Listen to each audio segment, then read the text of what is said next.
all these kind of things. Now these tend to be often higher risk. The advantage, I think, for people who invest in them is that they feel a real closer sense of ownership. I think what's really interesting is that it does feel now like that there are a lot more opportunities out there than ever before. And while the possibilities around ethical money certainly aren't, there are imperfections, it will often involve compromise. It is sometimes confusing. My big bugbear is not enough people know about it, and not enough people are having conversations about what it actually means and the kind of choices that you can make.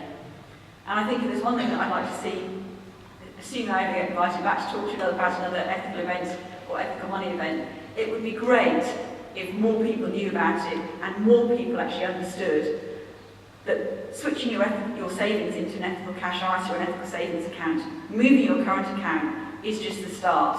It's not the end of what you can do if you want to make your money count. Thanks very much.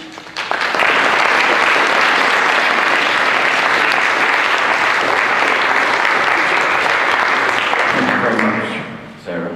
A couple of minutes for questions. We did start a few minutes late. There's 2 rows of microphones around. If you'd like to raise your hand, if you'd like to ask Sarah a question. Anybody want to kick off? There we are, in the middle there, and then chap in the green jumper in the front here, second. I've, over the last few years, invested money in wind farm cooperatives and also in Ecotricity, which has been borrowing money from their customers rather than from the banks. I'm just wondering if you've got any comments on those. Thank you. Well, I always like to start an answer with a caveat, so mine would be that I'm not a financial advisor. But it's interesting that you mentioned the Ecotricity bond, because through my website, I very rarely get questions about specific products. They're very often about general areas like pensions or investing or whatever it is. But I did have a couple of questions about this Ecotricity bond, and I have a green and ethical financial advisor who's an expert on the website. And he was actually quite cautious about it. Having said that, I happened to, the person who asked the question emailed me afterwards and said, I think he's right, but I'm still going to invest. I haven't personally invested in it. What I do know is that certainly over the last few months, there's been quite a trend for companies to go direct to their customers. You mentioned Ecotricity, there have been some others. One that I happen to know about is a sort of organic fast food restaurant called Leon that's recently gone to its own customers. And again, I was talking to some people about this, and they were saying, for them obviously the benefit is they are going straight to their customers. They know that they're going to get a certain number of people who will be interested. From the customer's point of view, it's something it's a product they already use. They feel they understand it. From a financial advice point of view, it's obviously going to be something you only put a small amount of money in. But I think it's an interesting area because it does have that connection, and for people, I think you won't feel necessarily that you know what you're getting, as in because you're buying into one company rather than necessarily getting that diluted through a fund. So I think watch this space. I think there's somebody behind you. I'm sorry, so rude. I'm Bruce Davis from Abundance. To declare my interest, so I've created an FSA regulated platform to allow people to invest directly into renewable energy. And I guess my question is also picking up on Lee's point around the language of money. So we seem a bit stuck thinking about saving versus investing as those are black and white. So as soon as you go away from saving, I'm taking risk. And as soon as if I'm saving, I'm not taking risk, and that we shouldn't ever take risk. And I was wondering whether actually we need to look broader than just thinking about investing money. When you invest money, you're putting it into stuff. And what you're talking about is, when you go to a fund, it's quite hard to find out what stuff that is. And should we actually be pushing for greater transparency? And then that will help us make some of these choices, rather than saying to funds, you need to sort of put your house in order. Just force them to be transparent. Say where they invest as clearly as these other guys do. And that will make a lot of decisions a lot more easy. You won't need so many people to sort of advise you on what that language meant. They'll just have to say it. Yes. And that might make things a little bit easier for choices that people want to make. So you can see directly where the money went, see directly how the return came back, for example. Yeah. I think you made a very interesting point about risk and saving and investing. And I think, a few years ago, not a few years ago now anymore, I guess 6 or 7 years ago, further back, saving was seen as being kind of relatively risk-free. And I know people would bang on about the inflation risk, but really people would kind of either ignore that or think, I can cope with that. But of course, what's happened over the last few years, people are seeing saving and risk as being things that go together rather than things that are kept apart. And I do think of saving and investing as being different animals, only because, for some people, they will just hate the idea of their capital going down even by a smidge. And I think you have got to get your head around the fact that could happen and probably will happen. But I think one of the issues that the wider industry, ethical or otherwise, has is that it doesn't talk about risk very well. I mean, it's a big toggle on my anorak. I feel that the conversations around risk are always around things like, are you a cautious or balanced investor or adventurous? And it's kind of, that doesn't mean anything to anybody, I don't think. And I know that advisors, some advisors certainly are much better at talking about this.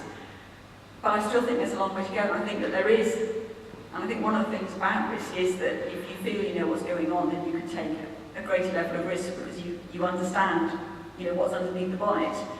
If you feel that you don't know what's going on and you have no idea of what something's investing in, then I think the risk is magnified because you feel, that control is taken away from you. And one of the things on my 24-page speech that I prepared was to actually talk about more transparency. And I know there are some funds, and I'm not going to sort of hang this all on the fund peg, but there are some funds that list everything that they invest in, and some funds that seem to think that's mission impossible. And I'm not quite sure why. And I think that is something that the industry, the wider industry does have to face up to. I'm aware, I was told very sternly when I arrived that we were equal to time, which bearing in mind we hadn't even started, I thought was... So I feel the need. Okay, take one more question. Hi, I'm Michael from FX, and thanks for that overview. I think that was really clearly explained. I'm interested in the point you raised about clear information and clear explanation for people who want to make decisions. What FX is, as well as being the first not-for-profit stockbroker, we're trying to make information super clear and easy on your easy to understand your options. I'm wondering, and also if anyone else wants to come up and give their views, we'd like to hear, but what do you think the barriers are to making it clearer, to explaining it clearer? Because part of what we're finding is that a lot of not only the technical details, but also the regulation can sometimes put a lot of barriers in the way to giving that easy, clear information to people. Thank you. I know what you mean, but I actually don't think... I think one of the things is that for such a long time the industry hasn't ever talked about risk in terms of actually what it means for your money. So they've talked about, kind of, as I said, cautious, balanced, adventurous. And they talked maybe about the potential returns. And they haven't said, how do you feel if you invested £1,000 and after 6 months it was worth 700? How would you feel if it was worth 500? Would it matter if you were investing that money for 10 years? Would it matter if you were investing for 20 years? Would it change your mind if you knew that potentially sort of this fund had done sort of a certain amount of return over the last few years? And I think it's actually when you talk to people about this is what it could mean if you invest in this. Obviously, we don't know what's going to happen, but you could well lose this much of your money. You could lose a lot of it over the short term. It could be quite volatile. Are you okay with that? I think one of the reasons why, and you see lots of articles in the press where people have been advised by, it's often their bank, to put a huge amount of money into one investment fund, and then they've lost it a lot, and they're quite often sort of older investors, and understandably they're hugely aggrieved and sometimes actually terrified. But I think if you can have an upfront conversation about what it means, and also about things like how easy it will be to get out of it, are there going to be problems cashing in your investment? Will there be a market to buy if you want to cash it in? I don't think it's impossible. I do understand the regulatory constraints, and I do understand that a lot of people, would really rather not read language about sort of how to invest. But I think you can engage with people, and I think the one thing that I've found in my many years as a personal finance journalist is actually people are interested in their money because you need money to survive. People are interested in what they do with it in a kind of an absolute as well as a very practical sense. And if you can tap into what it is that motivates people and put it in the language that resonates with them, I think they do get it. I think everybody does. It's just that the financial industry seems to not do it at the moment. Okay, thank you very much, Sarah.